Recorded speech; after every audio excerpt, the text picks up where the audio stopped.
መልካም ነው። ደግሜ እላለሁ፣ ከልቤም እላለሁ እግዚአብሔር መልካም ነው። አዎ ይህን ቀን የሰጠን ወንድሞቼ፣ ይህን ቀን ማግኘት ቀላል ነገር አይደለም። በተለይ አሁን በፊቱ እንደዚህ ቁጭ ብለን በፊቱ ሆነን ባለውለታዬ ከአመድ ያነሳኸኝ ተጥዬ ብለን መዘመራችን ቀላል አይደለም። ይህን እድል የሰጠን የአባቶቻችን አምላክ እግዚአብሔር ወንድሞቼ ስሙ ከአጽናፍ እስከ አጽናፍ የከበረ የተመሰገነ ይሁን። አያችሁ፣ ከእግዚአብሔር ጋር መሆን ትልቅ ነገር ነው። ነቢዩ ዳዊት ምን ይላል? በሌላ ቦታ 1000 ቀን ከመሆን በእግዚአብሔር ዘንድ 1 ቀን መሆን ትልቅ ነገር ነው ይላል። እውነቱን ነው። ስለዚህ በዚህ ሰዓት እኔና እናንተም አሁን በእግዚአብሔር ፊት እንደዚህ ሆነን ስንዘምር፣ ቃሉን ልንሰማ ስንዘጋጅ ከራሳችን ዕውቀት ከራሳችን ጥበብ ያገኘነው አይደለም፣ ግን የሰራዊት ጌታ እግዚአብሔር እሱ ስለረዳን ነው። ይሄ ሁሉ ጊዜ አይኖርም፣ ታዲያ ሁሉ አይኖርም።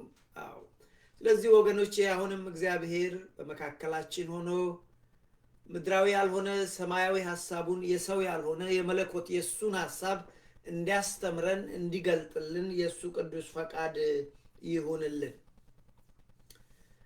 ዛሬ እግዚአብሔር ቢረዳን የምንማርበት ወይም እግዚአብሔር መንፈስ ቅዱስ የሚያስተምረን መንፈሳዊ እንቅልፍና አደጋው በሚል ይሆናል። ወንድሞቼ በደንብ አድርጋችሁን ስሙኝ። ምንም በችኮላ ውስጥ ብትሆኑ፣ ምንም እንኳን ወገኖቼ ምንም ነገር ይዛችሁ መሄድ ባትችሉ፣ መንፈሳዊ እንቅልፍ አደጋ አለው የሚለውን ይዛችሁልኝ ሄዱ። የእግዚአብሔር ሰው ነኝ እያልን መንፈሳዊ ሰው ነኝ እያልን የክርስቶስ ተከታይ ነኝ እያልን በእንቅልፍ ውስጥ ብንኖር፣ በድንዛዜ ውስጥ ብንኖር ወገኖቼ አደጋ አለው። መልእክቱ ይሄ ነው የዛሬ። ለዚህ ነው ርዕሳችን መንፈሳዊ እንቅልፍ ወይም መንፈሳዊ ድንዛዜ አደጋ አለው። ወንድሞቼ ይሄ እውነት ነው።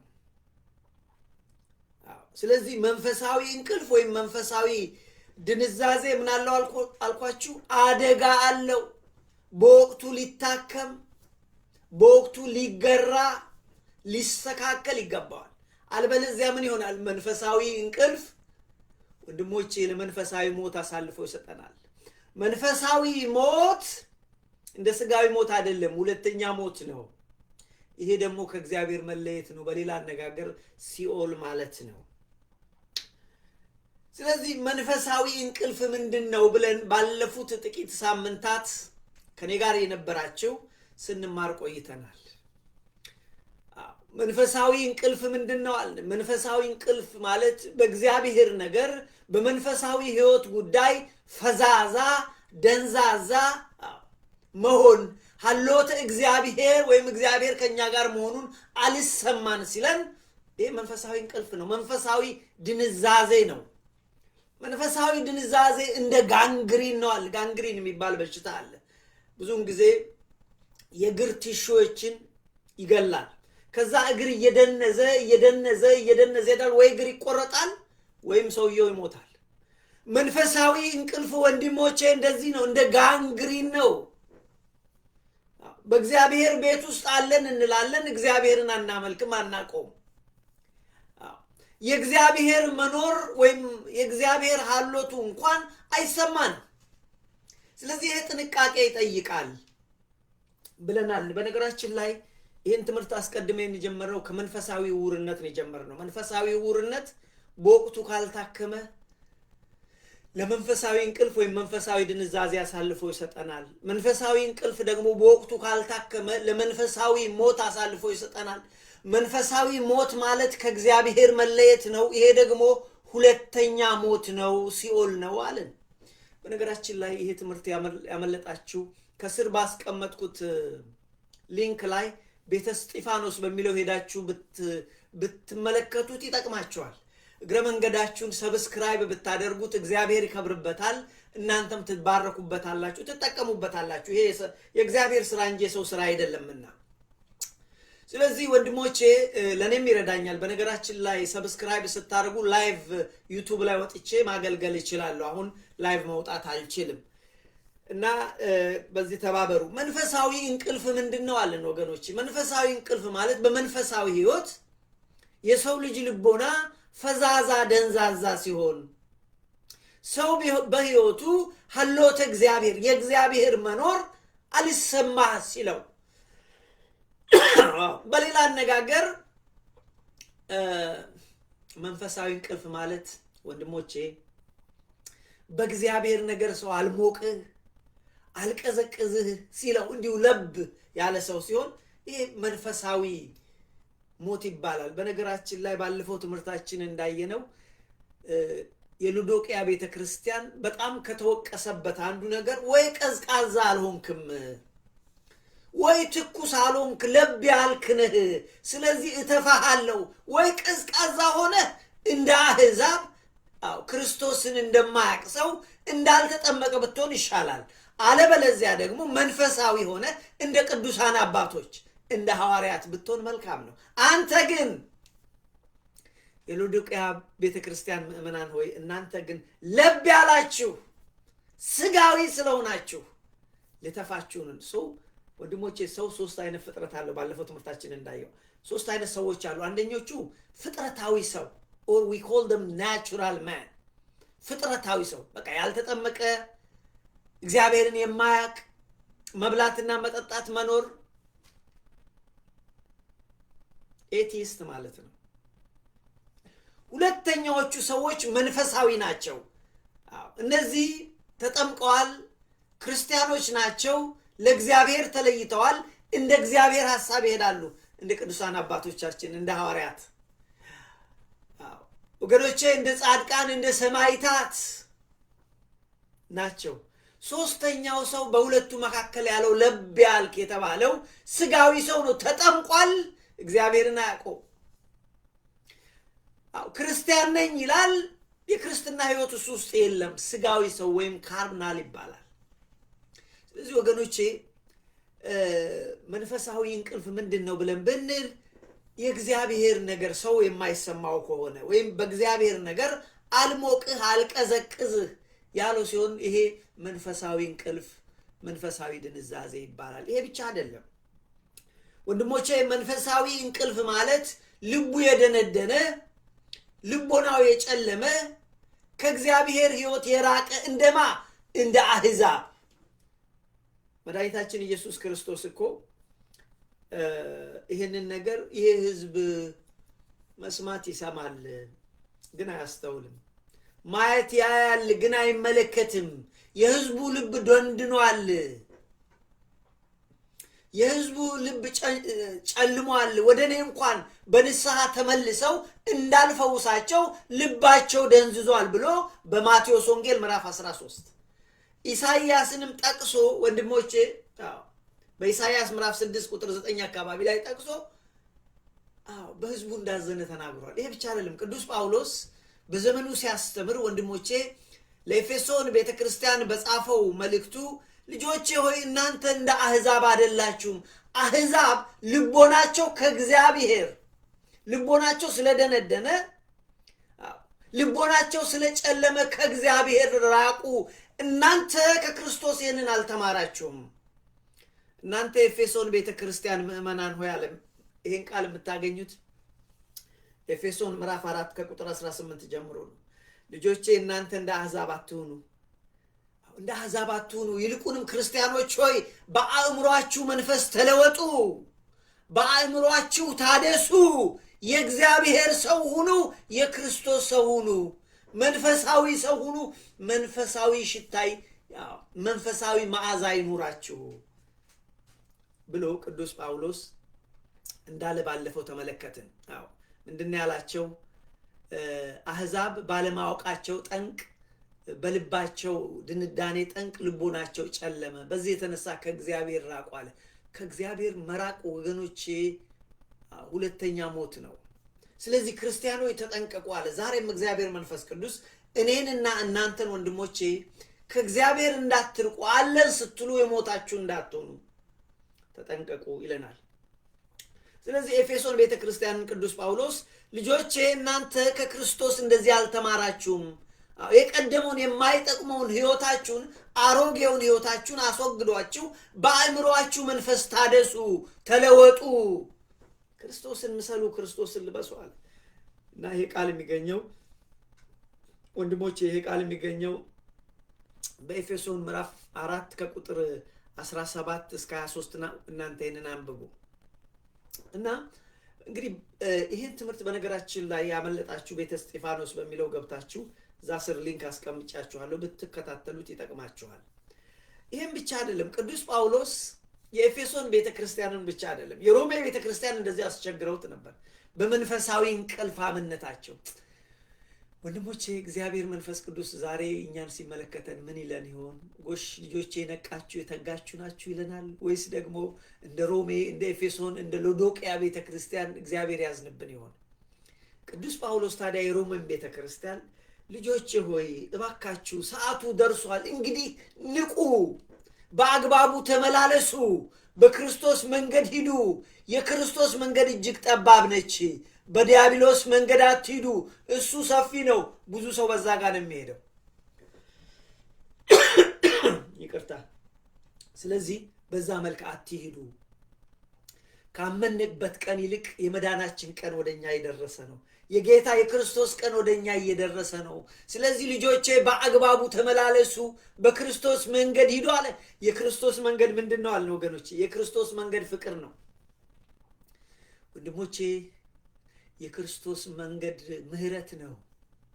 የክርስቶስ መንገድ ይቅር ባይ መሆን ነው።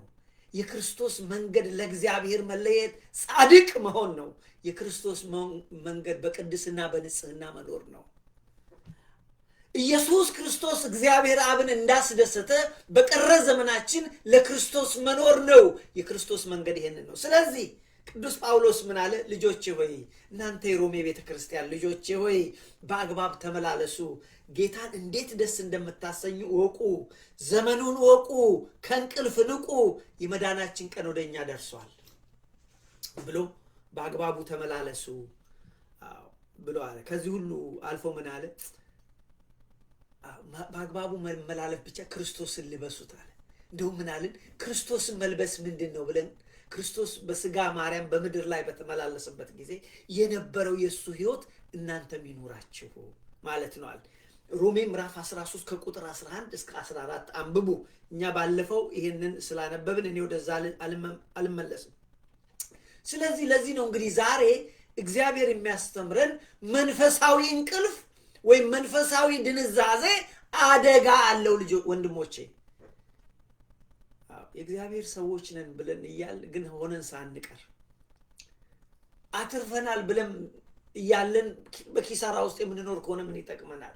ስለዚህ መንፈሳዊ እንቅልፍ ምንድነው? ወይም መንፈሳዊ ድንዳኔ እንደ ጋንግሪን ነው፣ አደገኛ ነገር ነው፣ መታከም አለበት አለ። በነገራችን ላይ ከዛን በፊት በዚሁ ቤተ እስጢፋኖስ በሚለው ሄዳችሁ ይሁት ስለ መንፈሳዊ ዕውርነት ሁሉ ተማር። መንፈሳዊ ዕውርነት ወንድሞቼ፣ መንፈሳዊ ዕውርነት ማለት ምን ማለት መሰላችሁ? ሰውየው ወይም ሴትየዋ እግዚአብሔርን የሚያመልኩ ይመስላቸዋል፣ እነሱ የሚያመልኩት ጣዖት ነው። እግዚአብሔርን የሚያገለግሉ ይመስላቸዋል፣ እነሱ የሚያገለግሉት ዲያብሎስ። ይሄ መንፈሳዊ ዕውርነት ነው ብለን መድኃኔዓለም ክርስቶስ በዘመኑ ለነበሩት የቤተ መቅደሱ ሰዎች ምን እንዳላቸው አይተን ተማርን። እንዳልኳችሁ ያው ሊንኩ ስላለ ሄዳችሁ ማየት ትችላላችሁ። በነገራችን ላይ መንፈሳዊ እንቅልፍ እንግዲህ አሁን ያለንበት ምናልባት ዛሬና በሚቀጥለው ሳምንት ብቻ ነው። መንፈሳዊ እንቅልፍ አደገኛ ነው አይደለም? መንፈሳዊ እንቅልፍ ወንድሞቼ በቦታውና በሰዓቱ ካልሆነ ስጋዊ እንቅልፍ እንኳን አደገኛ ነው። አንደኛ ሰውን ያዋርዳል። ትልቅ ስብሰባ ላይ ሆናችሁ ትልልቅ ሰው ባለበት ቦታ አንድ ሰው እንቅልፉን ቢተኛ ይሄ ሰው ምን ሆኖ ነው ያሰኛል እኮ፣ ነውር ነው፣ ያሳፍራል። አንደኛ ይሄ ብቻ አይደለም፣ ስጋዊ እንቅልፍ በቦታው ካልሆነ ወገኖቼ ህይወትን ያሳጣል። ብዙ ሹፌሮች ሲነዱ እንቅልፍ ወስዷቸው ገደል የገቡዋል። ይሄ ስጋዊ ነው። እኛ እየተማርን ያለነው ስለ መንፈሳዊ እንቅልፍ። መንፈሳዊ እንቅልፍ ወንድሞቼ በጊዜ ካልታከመ አደጋ አለው። ለመንፈሳዊ ሞት አሳልፎ ይሰጠናል። መንፈሳዊ ሞት ደግሞ ከእግዚአብሔር መራቅ ነው። ይሄ ሲኦል ነው ብለን ተነጋገርን። ግን አጠቅለል ባለ መልኩ ባለፈው ስንመለከት በወፍ በረር ምናልባት አንዳንዶቻችሁ ሚስ አድርጋችሁት ከሆነ መንፈሳዊ እንቅልፍ ለመሆኑ ምንድነው ብለን ስንል መንፈሳዊ እንቅልፍ ማለት በመንፈሳዊ ህይወት ወይም በእግዚአብሔር ነገር ንቁና ዝግጁ አለመሆን፣ ይልቁንም በመንፈሳዊት እንቅልፋም ፈዛዛ ደንዛዛ መሆን፣ ልበ ደንዳና ልቡ የጨለመ መሆን፣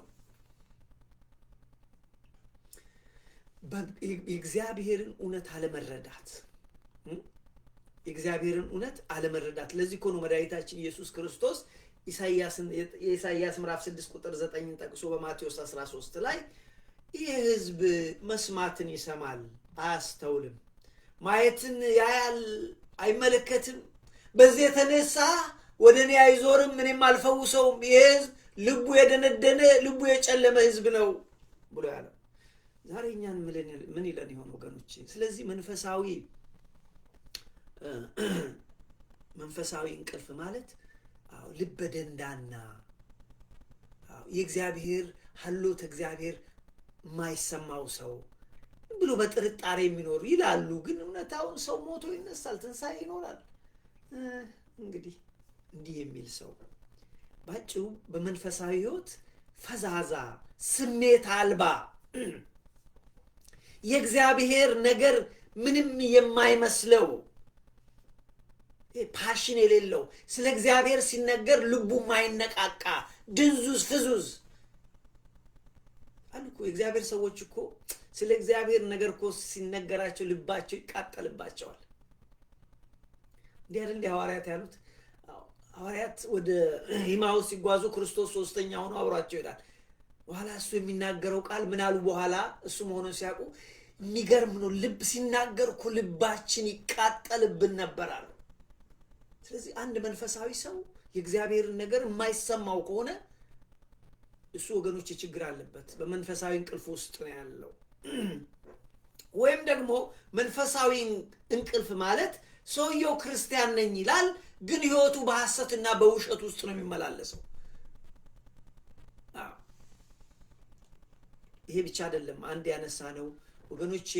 መንፈሳዊ እንቅልፍ ማለት በዚህ ምድር ላይ ስንኖር ለስጋ ብቻ መኖር፣ ያለኝ ይበቃኛልን አለማወቅ፣ በመጠን መኖርን አለማወቅ፣ እኔ እኮ እግዚአብሔር ካለኝ፣ እኔ እኮ ክርስቶስ ካለኝ ብቻውን በቂ ነው ብሎ አለማለት። ይሄ አደገኛ ነው። በአጠቃላይ በመንፈሳዊ ህይወት መዓዛ ማጣት። ክርስቲያኖች መዓዛ አላቸው ወንድሞቼ። ቅዱስ ጳውሎስ እኛ እኮ የክርስቶስ መዓዛዎች ነን፣ ለሚድኑት ህይወት የሚሰጥ መዓዛ፣ ለሚጠፉት ለሚሞቱት ሞት የሚያመጣ መዓዛ ነን እኛ ክርስቲያኖች፣ እንደዛ ነን። ስለዚህ ወገኖቼ ክርስትና ህይወት መዓዛ አለው። ስለዚህ ያን መዓዛ ከሌለን፣ በተቃራኒው ደግሞ ምን ሰነፍጥ ምን ሸት ከሆነን መንፈሳዊ እንቅልፍ ወይም መንፈሳዊ ድንዛዜ ተጣብቶናል ማለት ነው። ለዚህ ነው እንግዲህ ቅዱስ ጳውሎስ በሁለተኛ ቆሮንቶስ ምዕራፍ 2 ቁጥር 14 ጀምሮ ለሚጠፉት ወይም ለሚሞቱት የሞት ሽታ፣ ለሚድኑት የህይወት ሽታ ነን፣ እኛ የክርስቶስ መዓዛዎች ነን አለ። አያችሁ? እና ይሄ እንግዲህ መንፈሳዊ እንቅልፍ ማለት ይሄ ነው። አያችሁ? እግዚአብሔር ታዲያ ምንድነው ከኛ የሚፈልገው? እግዚአብሔር መንፈሳዊ እንቅልፍን መንፈሳዊ ድንዛዜን የሚጠላ ከሆነ ወንድሞቼ እግዚአብሔር የሚፈልገው በመንፈሳዊ ህይወታችን ንቁ፣ ትጉህ፣ በጸሎት የምንተጋ፣ በጾም የምንተጋ፣ ቃሉን ለመስማት የምንተጋ እና ነቅተን ተክተን የምንጠብቅ፣ ይሄ በእንግሊዘኛ ዋችፉልነስ። ራሱ መድኃኔዓለም ክርስቶስ እኮ አደራ ባለው ትምህርት በኋላ መጣበታለሁ፣ አደራ ስመጣ ተኝታችሁ እንዳላገኛችሁ እኮ ነው ያለው። ስለዚህ እግዚአብሔር የሚጠብቀው ከኛ በመንፈሳዊ ህይወታችን ንቁ አለርት ሆነን ስለ እግዚአብሔርና ስለ መንግስቱ ጉዳይ ትጉ ሆነን ንቁ ሆነን መጠባበቅ ሲሆን ላደለው የእግዚአብሔርን መንግስት መምጣት በማስቸኮል። ምን ማለት ነው የእግዚአብሔርን መንግስት ማስቸኮል? ቅዱስ ጴጥሮስ ቃል ነው በነገራችን ላይ፣ ይሄ አይደለም። ምንድነው? የእግዚአብሔርን መንግስት እየናፈቃችሁ እያስቸኮላችሁ ጠብቁ ማለት። ሰው በመንፈሳዊ ህይወት ወንድሞቼ ቢዚ ከሆነ፣ በመንፈሳዊ ህይወት የሚጥር ጎበዝ ሰው ከሆነ ጊዜው ይሮጣል እሱ ለማለት ነው። እንደዚህ ይላል አንደኛ ጴጥሮስ ምዕራፍ 2 ሁለተኛ ጴጥሮስ ምዕራፍ 3 ቁጥር 12 ላይ ሁለተኛ ጴጥሮስ ምዕራፍ 3 ቁጥር 12 ላይ ይሄ ሁሉ እንግዲህ የሚቀልጥ ሆነ ምድር ትቀልጣለች ይላል። ምድር እንደ ቆርቆሮ ትቀልጣለች። የእግዚአብሔርን ቀን መምጣት እየጠበቃችሁ አለርት ሆናችሁ ንቁ ሆናችሁ እየጠበቃችሁ እያስቸኮላችሁ ነው የሚለው። እያስቸኮላችሁ በቅዱሱ ኑሮ እግዚአብሔርን በመምሰል እንደምን ልትሆኑ ይገባችኋል ይላል። ስለዚህ የሚጠበቅብን ይሄ ነው። ይሄ ብቻ አይደለም። ስለ ክርስቶስና ስለ መንግስቱ ለማወቅ መጓጓት፣ ይሄ ነው እግዚአብሔር የሚፈልገው። ለመማር መጓጓት፣ ከተማሩ በኋላ ደግሞ በህይወት ለመኖር መጣር፣ እያንዳንዱን ቀን በአግባቡ መኖር፣ ይሄ ነው እግዚአብሔር ከኛ የሚፈልገው። እግዚአብሔር ከኛ የሚፈልገው ይሄንን ነው ወንድሞቼ። በእውቀት በጥበብ መመላለስ፣ በክርስቶስ መንገድ መሄድ፣ በዲያብሎስ አይደል፣ በክርስቶስ መንገድ። የክርስቶስ መንገድ በጣም ጠባብ ነች። ክርስቶስ መንገድ ምንድን ነው ብለናል? ፍቅር ነው ብለናል። ይቅርታ ነው ብለናል። ርህራሄ ነው ብለናል። የክርስቶስ መንገድ ወገኖቼ ቅድስና ንጽህና ነው ብለናል። እና ይህንን ተመለከት። ዛሬ የምንመለከተው ወንድሞቼ ትንሽ ይሄ እንግዲህ ባለፈው የተማርነው ነው። ዛሬ የምንመለከተው ወይም ትኩረት የምናደርገው ወደ መጨረሻ አካባቢ ስለሆነ ሶስት ነገሮችን እናያለን። አንደኛው የክርስቶስ በዚህ በመንፈሳዊ እንቅልፍ ወይም በመንፈሳዊ ድንዛዜ ዙሪያ መድኃኒታችን ኢየሱስ ክርስቶስ የተናገረውን እናነሳለን። ምን አለ? አደራ ልጆቼ፣ የክርስቶስን አደራ እናነሳለን። የአደራ ቃል ተግቶ እሱን ስለመጠበቅ ድንገት ስመጣ ተኝታችሁ እንዳላገኛችሁ አደራ፣ እሱን እንመለከታለን። አንድ ሁለተኛ፣ ዛሬ በጣም አደገኛ የሆነ በጣም የሚያስፈራ ስለ እንቅልፋም እረኞች ሲሆኑ፣ ኃላፊነት የተሰጣቸው ሲሆኑ፣ የበጎች እረኞች ሲሆኑ እንቅልፋቸውን ለሽ ስለሚያደርጉት አገልጋዮች እናነሳለን። ራሱ እግዚአብሔር ምን እንዳላቸው እንቅልፍ ስለሚወዱ አገልጋዮች በመጨረሻ እግዚአብሔር ቢረዳን በእንቅልፋምነታቸው ባለፈው ሶስት ቤተክርስቲያን አይተናል። ዛሬ ሁለት እናያለን። ባለፈው እነ ሰርዴስ ቤተክርስቲያንን አይተናል የተወቀሱ፣ እነ ሎዶቅያ ቤተክርስቲያንን አይተናል፣ እነ ሮሜ ቤተክርስቲያንን አይተናል። ዛሬ እግዚአብሔር ቢረዳን ሁለቱን ቤተክርስቲያን በተለይም ደግሞ የኤፌሶንና የተሰሎንቄን ቤተክርስቲያን የተወቀሱትን በእንቅልፋምነታቸው እነሱን እንመለከታለን። ወደ ክርስቶስ ያደራ ቃል ስንመለስ መድኃኒታችን ኢየሱስ ክርስቶስ እንደዚህ አለ። ድንገት ስመጣ አደራ ተኝታችሁ እንዳላገኛችሁ ልጆቼ ተመልሼ እመጣለሁ፣ ነገር ግን እኔ ስመጣ ተኝታችሁ እንዳላገኛችሁ አደራ። ማርቆስ ምዕራፍ 13 ከ31 ጀምራችሁ ሄዳችሁ አንብቡ። ምን አለ ክርስቶስ? መቼ እንደምመጣ አታውቁም፣ ተጠንቀቁ፣ ተግታችሁ ጠብቁኝ። ድንገት ስመጣ ተኝታችሁ እንዳላገኛችሁ አደራ፣ እኔ ድንገት ነው የምመጣው ብሎ አለ። ስለዚህ ምንድነው ያለው? ሰዓቱን አታውቁትም፣ መቼ እንደሆነ አታውቁትም። ስለዚህ ተጠንቅቃችሁ ተግታችሁ እየጸለያችሁ ጠብቁኝ አደራ። ይሄ ቃል ማርቆስ ወንጌል ምዕራፍ 13 ከ31 እስከ 37 ነው። እንደዚህ ይላል፣ ሰማይና ምድር ያልፋሉ፣ ቃል አያልፍም። ይሄ እውነት ነው። this is fact። አያልፍም። ሰው ላይ ሰማይ ይችላል፣ ግን ቃል እውነት። ስለዚያች ቀን ወይም ስለዚያች ሰዓት ግን የሰማይ መላእክትም ቢሆኑ ወይም ልጅም ቢሆን ከአባት በቀር የሚያውቅ ማንም ሰው የለም።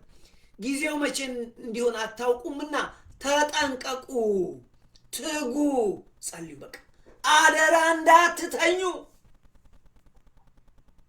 ጊዜው መቼ እንዲሆን አታውቁምና ተጠንቀቁ፣ ትጉ፣ ጸልዩ። በነገራችን ላይ ኤክስኪውዝ መስጠት ጥቅም የለውም። እንደዚህ ስለሆነ የቤተ ክርስቲያን አገልጋዮች እንደዚህ ስለሆኑ የቤተ ክርስቲያን አባቶች ራሳቸው እንደዚህ ስለሆኑ it doesn't matter። ከኛ ከመቀጣት አያድንም። የሚሻለው እነሱን ትቶ እኛ በምንችለው መጠን በገባን መጠን እንደ እግዚአብሔር ሐሳብ መኖር ነው እንጂ ምክንያት መደርደር ምንም ጥቅም የለውም። ልክ ልጄን እንደምለው፣ ልጄ ትምህርት ቤት ቅድም ደወሉልኝ፣ ለምን አጠፋ ምን ሆነ ነው ስለ አይ ጓደኞቼ እንደከሌን እንትና እንዲህ ስላደረ እነሱ እኮ ከቅጣት አያድኑም እለዋለሁ። ስለዚህ ወገኖቼ መድኃኒታችን ኢየሱስ ክርስቶስ ምንድነው ያለው? ድንገት ስመጣ ተኝታችሁ እንዳላገኛችሁ አደራ። በነገራችን ላይ እንደ ሰው ሞኝ አለ እንዴ? ሰው እኮ በጣም ሞኝ ነው። ክርስቶስ እመጣለሁ፣ ስመጣ አመጣጤ እንደዚህ ነው፣ እንደዚህ ሆናችሁ ጠብቁኝ ያለ እየሰማ እንዳልሰማ ዝም ብሎ ይቀጥላል። አይሰው ከንቱ አይሰው። ለማንኛውም እንደዚህ ያለ ቁጥር 33 ላይ ማርቆስ 13:30 ጊዜው መቼ እንዲሆን አታውቁምና ተጠንቀቁ፣ ትጉ፣ ጸልዩ። ቤቱን ትቶ ወደ ሌላ ሀገር እንደሄደ ሰው ነው።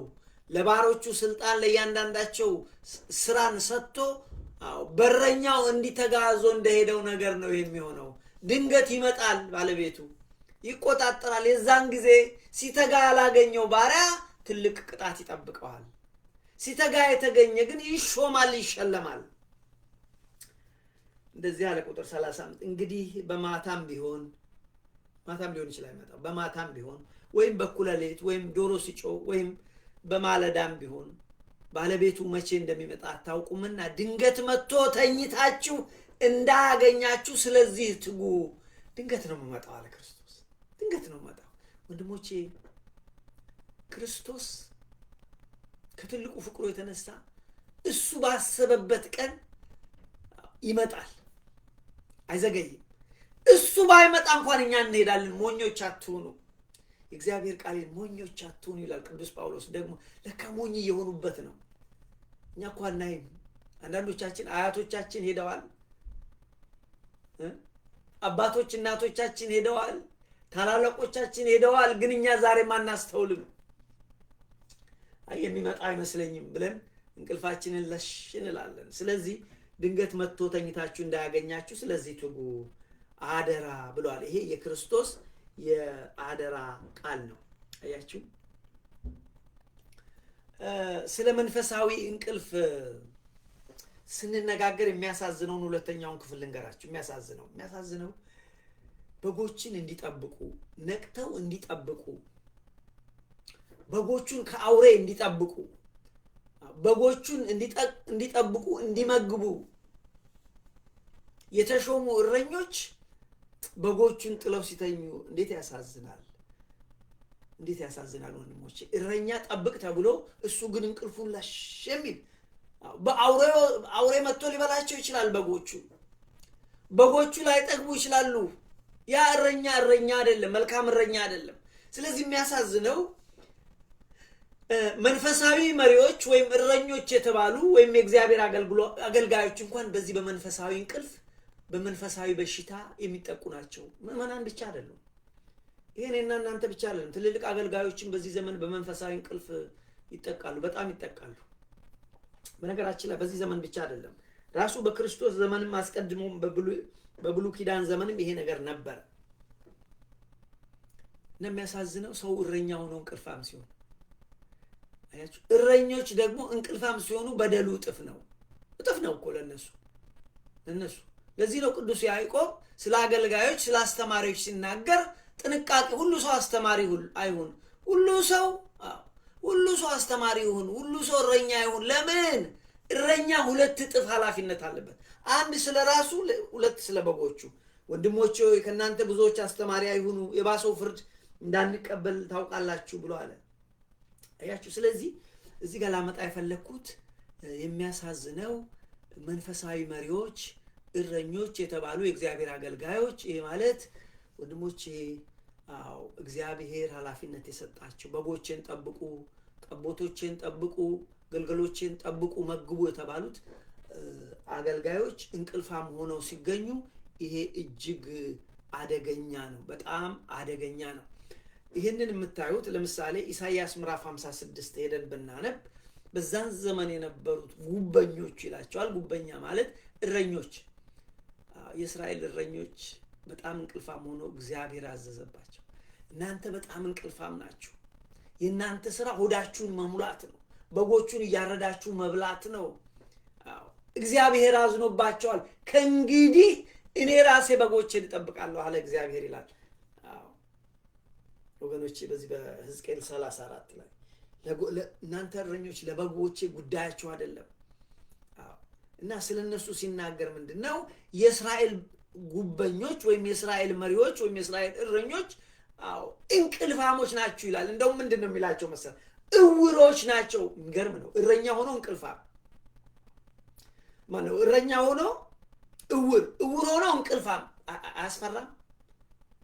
ኃላፊነት ተሰጥቶት በጎቹን ጠብቅ፣ ጠቦቶቹን ጠብቅ ተብሎ እስራኤል የገጠማቸው ችግር ይሄ ነው። እረኞቹ ምን ሆኑ? አንደኛ ገና ፍሮም ዘ ቢጊኒንግ እውሮች ናቸው። እውሮች ሆኖ እንዴት በግ ጠባቂ እንደሆኑ ግራ ነው የሚገባኝ። አንደኛ እውሮች ናቸው ይላል። ሁለተኛ እንቅልፍን የሚወዱ ጠባቂዎች ናቸው። እውሮች ናቸው፣ በዚህ ላይ ደግሞ እንቅልፍን ይወዳሉ። እና የእስራኤል መሪዎች ምንድን እውሮች ሆኑ እንቅልፍ የሚወዱ ጠባቂዎች ናቸው ይላቸዋል። እረኛ ሆኖ እውር ሆኖ እንቅልፍን የሚወድ በጣም የሚያሳዝን ነው። ታሪኩን ላነብላቸዋለሁ። እና እውሮች የሆኑ ማንቀላፋትን የሚወዱ ጠባቂዎች፣ የማያስተውሉ እረኞች፣ እነዚህ ሰዎች ይላል። እነዚህ እረኞች እውር መሆናቸው ብቻ አልነበረም የነሱ ችግር። የእስራኤል እረኞች ችግራቸው እውር ብቻ መሆናቸው አይደለም። እውር መሆናቸው ብቻም ሳይሆን እነዚህ እረኞች ያለ ዕውቀት ናቸው፣ ዕውቀትም የላቸውም ይላል። አንደኛ እውሮች ናቸው፣ ሁለተኛ ዕውቀት አልባ ናቸው፣ ሶስተኛ እንቅልፍን ይወዳሉ አለ። ይሄ በጣም አደገኛ ነው። የሚገርማችሁ እነሱ እውሮች ብቻ አይደሉም ይላል። አነብላችኋለሁ፣ ቃሉ የኔ ቃል አይደለም። እውሮች ብቻ አይደሉም፣ ዲዳዎች ናቸው፣ አይሰሙም። የማይሰሙ ዲዳ ውሾች ናቸው፣ ሆዳቸውን የሚወዱ ናቸው ይላቸዋል። ሆዳቸውን የሚወዱ ማንቀላፋት የሚወዱ ለበጎቹ ለጠቦቶቹ ግድ የሌላቸው ናቸው። እነዚህ ሰዎች ይላል ጥቅመኞች፣ ሆዳቸውን የሚወዱ ኃላፊነታቸውን የዘነጉ ጠባቂዎች ወይም መሪዎች ናቸው ብሎ ይላል። ላንብብላችሁ እኔ የራሴ እንዳልሆነ እንድትረዱት። የኢሳይያስ ትንቢተ ኢሳይያስ ምዕራፍ 56 ከቁጥር 10 ጀምሮ ስለ ጠባቂዎች፣ ስለ ጉበኞች ወይም ስለ እረኞች ነው የሚያወራው። አሁን እኔ ይሄን እዚህ ጋር የተነሳሁት ይሄ መንፈሳዊ እንቅልፍ ወይም መንፈሳዊ ድንዛዜ ምዕመናን ብቻን አይደለም፣ መንፈሳዊ መሪዎችንም አገልጋዮችንም ያጠቃል። ካልተጠነቀቁ አደጋ አለው፣ እነሱንም ያጠቃል። አገልጋዮችን ሲያጠቃ ደግሞ የነሱ ፍርድ ደግሞ ደብል ነው በሚል ነው። እንደዚህ ይላል ኢሳይያስ 56 ከቁጥር 10 ጀምሮ፣ ጉበኞቹ ወይም ጠባቂዎቹ እውሮች ናቸው፣ ሁሉ ያለ ዕውቀት ናቸው፣ ዕውቀትም የላቸውም። ሁሉም ዲዳ የሆኑ ውሾች ናቸው። እውሮች ብቻ አይደሉም፣ ዕውቀት የላቸውም፣ ዲዳዎች ናቸው፣ ደናቁርት ናቸው። ይጮሁም ዘንድ አይችሉም። ህልምን ያልማሉ፣ ምክንያቱም መተኛት እነሱ ይቃዣሉ። ህልምን ያልማሉ፣ ይተኛሉ፣ ማንቀላፋትን ይወዳሉ። እነዚህ እረኞች ማንቀላፋትን ይወዳሉ። መብል ወዳጆች፣ ከቶ የማይጠግቡ ውሾች ናቸው። እነሱም ያስተውሉ ዘንድ የማይችሉ እረኞች ናቸው። ሁሉ ወደ መንገዳቸው ከፊተኛው እስከ ኋላቸው ድረስ ሁሉ እያንዳንዳቸው ወደ ጥቅማቸው ዘወር ብለዋል። አያችሁ፣ እዚህ ጋር እንግዲህ ወንድሞቼ እህቶቼ እንድትገነዘቡ ፈልገው ይሄ መንፈሳዊ እንቅልፍ ወይም መንፈሳዊ ድንዛዜ አደጋ አለው። በወቅቱ ካልታከመ ለመንፈሳዊ ሞት አሳልፎ ይሰጣል። መንፈሳዊ ሞት ደግሞ ከእግዚአብሔር መራቅ ነው። ከእግዚአብሔር መራቅ ደግሞ ሁለተኛ ሞት ወይም ሲኦል ነው ብለናል። እና እሱን አነሳንና እሱን ስንማር ይሄ በሽታ መንፈሳዊ እንቅልፍ፣ መንፈሳዊ ድንዛዜ ምዕመናን ብቻም አይደለም እረኞችንም ጭምር ያጠቃል። አደራ የተሰጣቸውን አገልጋዮች ጭምር ያጠቃል በሚል ነው ሆነን የምናነበው ኢሳይያስ 56 ቁጥር 10። ጠባቂዎቹ የእስራኤል ጠባቂዎች እውሮች ናቸው፣ እረኞቹ እውሮች ናቸው። በዚህ ላይ ደግሞ ሁሉ ያለ ዕውቀት ናቸው፣ ዕውቀት የላቸውም። ዕውቀት ብቻ ማጣት አይደለም፣ እውር መሆናቸው ብቻ አይደለም፣ ዲዳዎች ናቸው፣ አይሰሙም። ሆዳቸውን የሚወዱ ናቸው፣ መብል የሚወዱ ናቸው፣ ምቾታቸውን የሚወዱ ናቸው ይላል። ጉበኞቹ ወይም ጠባቂዎቹ እውሮች ናቸው፣ ሁሉ ያለ ዕውቀት ናቸው፣ ሁሉም ዲዳ የሆኑ ውሾች ናቸው። ይጮሁም ዘንድ አይችሉም፣ ህልምን ያልማሉ፣ ይተኛሉ፣ ማንቀላፋት ይወዳሉ። እነዚህ እረኞች ማንቀላፋትን ይወዳሉ፣ መብል ወዳጆች፣ ከቶ የማይጠግቡ ውሾች ናቸው። እነሱም ያስተውሉ ዘንድ የማይችሉ እረኞች፣ ማስተዋል የለባቸው። እነሱም ያስተውሉ ዘንድ የማይችሉ እረኞች ናቸው። ሁሉ ወደ መንገዳቸው ከፊታቸውም እስከ ኋላቸው ድረስ ሁሉ እያንዳንዳቸው ወደ ጥቅማቸው ዞር ብለዋል ይላል። እንግዲህ እነዚህ የእስራኤል እረኞች የሚያስገርሙ የራሳቸውን ምኞት የራሳቸውን ጥቅም የሚወዱ መንፈሳዊ ኃላፊነታቸው ወይም ስለ በጎቻቸው ግድ የሌላቸው ናቸው። ሰነፎች፣ እነኛስ ሰነፎች ናቸው፣ እውሮች ናቸው፣ ዱዳዎች ናቸው። በዚህ ላይ ሆዳቸውን የሚወዱ ናቸው። ከሁሉ የበለጠ ደግሞ በጎቹን ጥለው እንቅልፍ የሚወዱ ናቸው አላቸው። አያችሁ። ስለዚህ ወገኖቼ ይሄ በሽታ እንግዲህ ይህንን ያነሳንበት ምክንያቱ ምንድነው መሰላችሁ? ይሄ መንፈሳዊ ድንዛዜ ወይም መንፈሳዊ እንቅልፍ አገልጋዮችን ጭምር ያጠቃል፣ ጥንቃቄ ካልተደረገበት።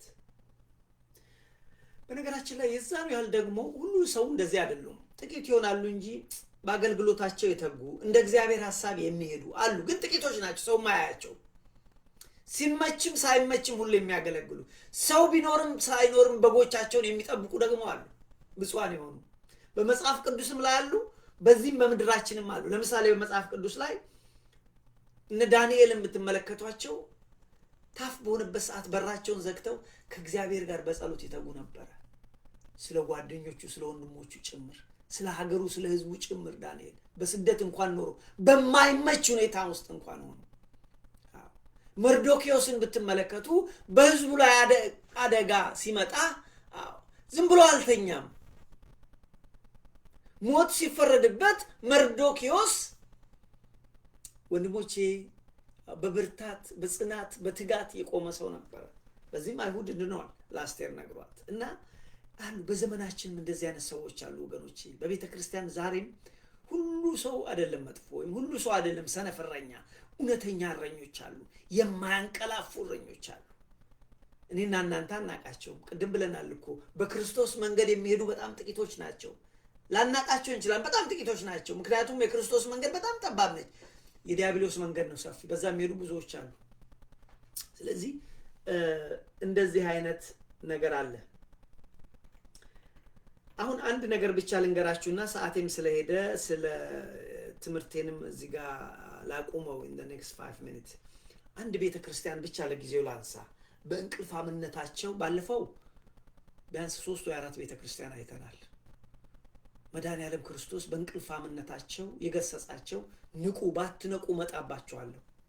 እነ ሰርዴስ፣ እነ ሎዶቅያን፣ እነ ቅዱስ ጳውሎስም በዘመኑ ለነበሩት እነ ኤፌሶን ቤተ ክርስቲያን፣ እነ ሮሜ ቤተ ክርስቲያን ንቁ፣ ከእንቅልፍ ንቁ፣ ክርስቶስ ያበራላችኋል፣ ማንቀላፋት ጥሩ አይደለም፣ አደጋ አለው እያሉ ብለዋል። አንድ ቅዱስ ጳውሎስ ኤፌሶን ቤተ ክርስቲያንን ምእመናን እባካችሁ ንቁ፣ በጥንቃቄ ኑሩ ያለውን እዚህ ጋር ማምጣት እንፈልጋለን። እንደዚህ ይላል፣ ልጆች ሆይ ሞኞች አትሁኑ፣